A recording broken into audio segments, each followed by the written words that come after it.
Hello, welcome to Guide Glimpse. How to download games while playing on EA. Well, today I'm going to teach you how to download games while playing on EA.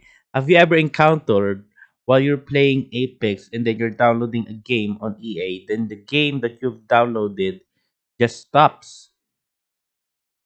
So today I'll teach you how to fix that. The first thing you need to do is open up your EA, and once you're here, click on your profile on the top right. Once clicking that, go down and click on settings. And once you're here at settings, here, click on download next to application. And once you're here, you will see pause download during gameplay. So whenever you play a game, it pauses the download. So for that not to happen is by clicking on this one to turn this one off.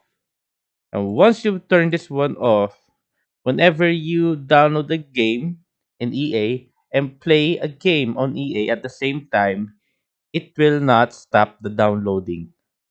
So yeah, that's how you download games while playing a game on EA. Hope you guys enjoyed the video and hope you guys liked it. Thank you. If you like the video, please consider giving us a thumbs up and subscribing for more content like this. Thank you.